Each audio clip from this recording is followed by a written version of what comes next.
mais uma aula de língua portuguesa e hoje eu trouxe o conteúdo figuras de linguagem. Figuras de linguagem são aqueles recursos que os autores utilizam para dar uma maior expressividade na palavra ou na mensagem que ele quer transmitir, dar uma maior ênfase, né? Deixar essa linguagem mais rica. As figuras de linguagem elas se dividem em 4 tipos. A primeira, figuras de som, depois figuras de palavras, construção e pensamento. Hoje falaremos sobre as figuras de som. Então vamos à definição do que é uma figura de som. Como o nome já diz, som, o que é que te lembra o som? Sonoridade. Eu disse que a figura de linguagem é utilizada para o autor dar uma maior expressividade na mensagem. Nesse caso, a expressividade vai ser representada através ou por meio de sons. Então, a palavra pode representar sons diversos, sons diversificados. A figura de som ela pode ser aliteração, assonância, onomatopeia ou paranomásia. A literação é quando o autor ele utiliza a repetição de consoantes, né, em um poema ou um texto que seja, e através dessa repetição você consegue perceber o mesmo som das mesmas consoantes dentro dessas palavras. Então eu coloquei para vocês um exemplo aqui, ó.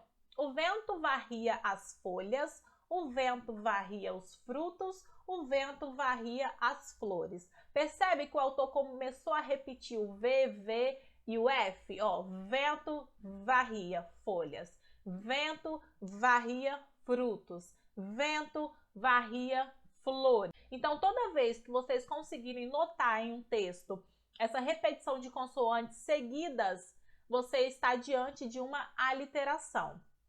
Tranquilo? Então, próximo, assonância. É parecido com a aliteração, mas ao invés de repetir as consoantes, vai repetir as vogais. Exemplo, em todas as mesas, pão, enfeitando os caminhos, os vestidos, os destinos, e essa canção tem o verdadeiro amor para quando for. Muita repetição da letra O e 2 repetições do ão, né? Então, essa repetição de vogais seguidas, dando esse mesmo som, ó, percebe? Ó, pão, enfeitando, caminho, vestido, destino, canção, amor e for. Essa repetição de O traz uma assonância para essas palavras.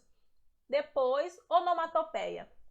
A onomatopeia é aquela figura que vocês conhecem desde cedo, quando você começa a ler e pega os gibis, ou aquelas histórias em quadrinhos mesmos que traz, por exemplo, o personagem bate a porta, ou o personagem recebe uma visita, alguém toca a campainha, aí aparece aqueles nomes bem grandes, trim, ou aparece o toque-toque, ou quando o cachorro late dentro de uma história, não tem como você ouvir, mas escreve au-au, gato, miau. Então, todos esses sons de animais, de objetos representados dentro de um texto é chamado de onomatopeia. Então, coloquei aqui para vocês o exemplo, né? Passa tempo, tic-tac, passa a hora, chega logo tic-tac, vai embora. Esse tic-tac dentro do texto está representando o quê? O som de um relógio, né? O tempo passando, ele vai dando esse som de tic-tac. Então, a onomatopeia, toda vez que vocês pegarem uma história em quadrinho, vocês vão lembrar. Onomatopeia são sons representativos de objetos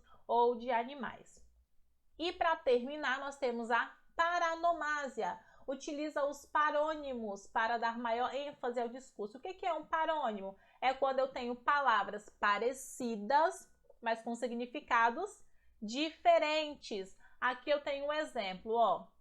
Acorda, Zé Lelé, rápido, acorda. Pra quê? Eu não tô dormindo.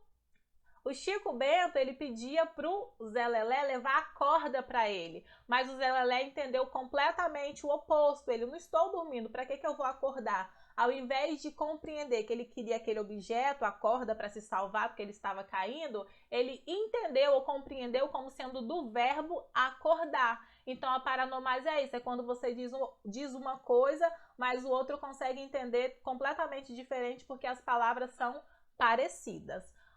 Figuras de som é apenas isso, são apenas 4 tipos de figuras de som, muito tranquilo, né?